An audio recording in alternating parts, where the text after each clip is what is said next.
Hi, my name is Amanda Niu, and this is Uncommon. Hi, this is Ken Lau, and this is Uncommon. So I think you guys, it was 2016. That was like the earliest note that I could find. 2017, sorry. That was in the Business Founded. Why, what was this conception? Like, how did this begin? Who wants to tell it? Can get right into it. So after after leaving uni, I did, I think, 2 years of engineering, and I was like, nah, this isn't for me for a career, because I always wanted to run a business during my engineering career. I did engineering just for the sake of actually finishing and actually getting something. Yeah. Can't believe I actually started 4 years for that, for that reason. Then immediately after work, I actually gone on an eBay. I opened up an eBay business. I've done heaps of eBay businesses before, but this one was a different scale. So I actually built 2 direct-to-consumer brands on eBay itself. The first one was a low-end mattress brand, and the second one was a mountain bike brand. Same logic, you work in manufacturing, you bring in your own brands. The only difference in eBay is that you sell it for cheaper, and the customers don't actually really care about the brands. Even though you have one, they care about the prices. Then from there, I think a bunch of stuff happened, then realized that eBay wasn't really like the place that I wanted to be to build a brand, because it's about price competition. So Amanda was just finishing up a master's then, and we're like, hey, it's been a long, 1 year, quite challenging with a couple of roadblocks as well. Let's kind of pivot the whole entire business to like something more direct to consumer base. Gotcha. And I think during the same time, like the whole trial period of 120 nuts came about, we were like, ooh, it was like a light bulb moment that's like, hey, that can actually solve the customer centricity side of things.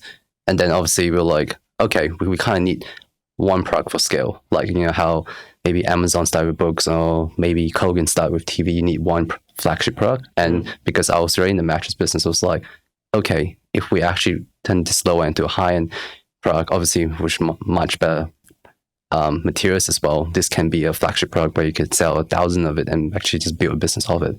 So that's how the idea kind of came about. And the flagship product was mattress? Yeah. Yeah, okay. So you basically got dragged into this.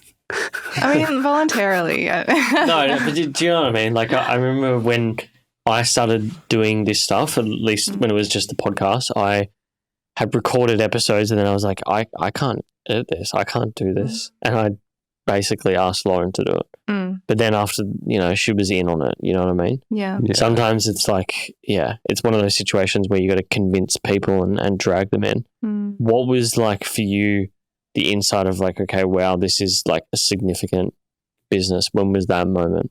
Was it at the end of the year, or had it started materializing in your head before then? Yeah, I was in a really weird spot. So when Eva first started becoming, we launched in May, I think 2017, I had just got a job in neuropsychology. Yeah. And so I was working part-time neuropsych, part-time Eva, sort of after hours. And then I think my goal at the time was to help out Eva where I could.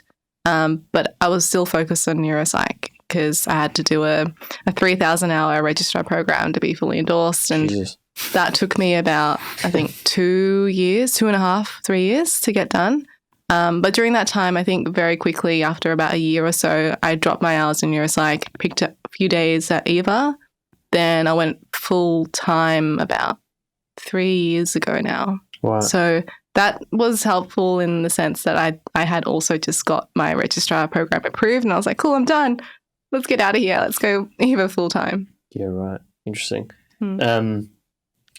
Did you have a similar thing where you were just realizing like this career wasn't for me?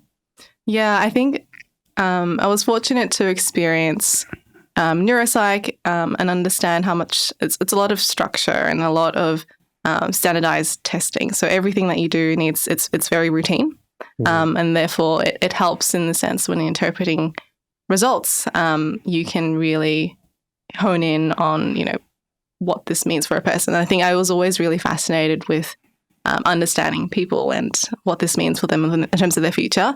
What Eva provided me was outside of the box thinking. It was not routine. Everything was up in the air. Everything was on fire, and it really made me flex the I don't know, it made me flex a little bit more in terms of more unique problem solving that I thought that was really exciting, that neuropsych couldn't really offer me because it was very routine in nature. Gotcha. It was all engineered.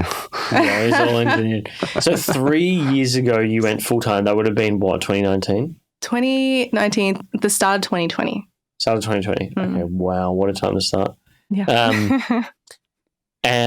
Because I'm always intrigued around what those first years are like. So you guys are a bootstrap business, right? No VC funding, anything like that. All bootstrap. When was that moment where you probably both realized that you were onto something and it was scalable and that this was a legitimate business? Maybe not so much when you went full-time, but when you started hiring staff. When was that moment? I think we brought in the first staff. 6 months. Within 6 to 8 months, I would say. Yeah. Right. But I think like a lot of businesses, you know, we saw that this kind of business, this business had success in other regions, maybe in Australia and obviously from the States as well. So that was proof there, and obviously there was some backing as well in terms of like the eBay business. So there was a lot of data, and it was like, it's more about execution, that if you get this right, there's a chance that this business can actually succeed. So I think we were quite confident in that sense, but obviously the execution part was a bit of the unknown because we had to build the marketing arm. You know, eBay is like, they bring customers to you, you know, and it's your job just to convert them through the best price of picture. But when you have your own website, you have to do everything and bring your own customers and spend money yourself. Yeah, so that was unknown, and that was something that we worked out a long time to try to figure out. Yeah, how long was that? Because like getting that cut through, like there's the short-term aspect of like getting sales, like that direct response type stuff. It could be Google Ads, social, whatever it may be. But then there's also like a longer term brand development. What do you think is like, as the marketer, what's the perfect mix for Eva today? And how long did it take to realize that? I think for us, we did it a little bit differently. We've always put the business first and brand second.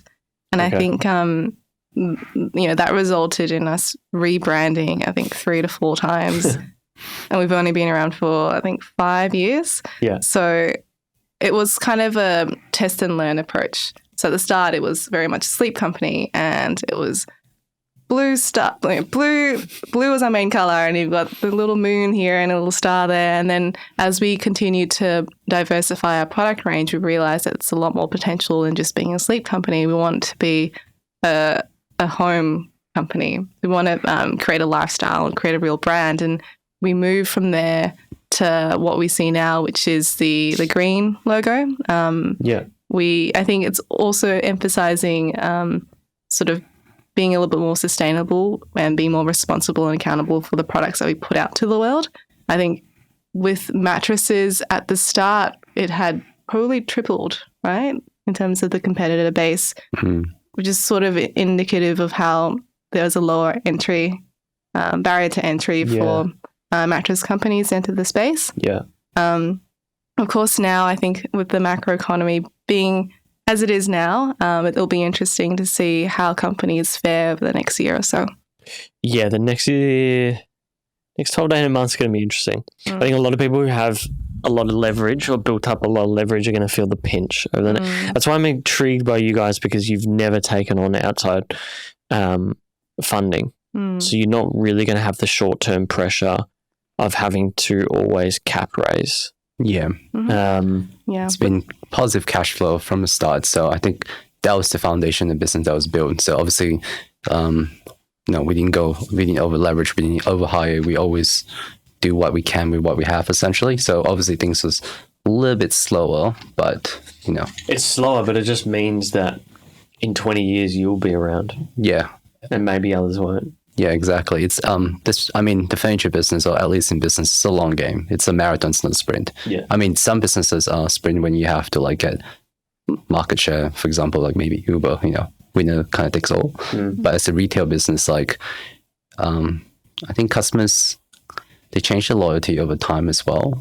Well, yeah. I just read 2 brilliant books. One is called How Brands Grow, which is so there's this new field of evidence-based marketing which has come out of South Australia University, and there's a institute called Ehrenberg Institute that Coca-Cola and Uber and all these major brands basically finance, and they basically just do statistical analysis on what it actually results in growth. And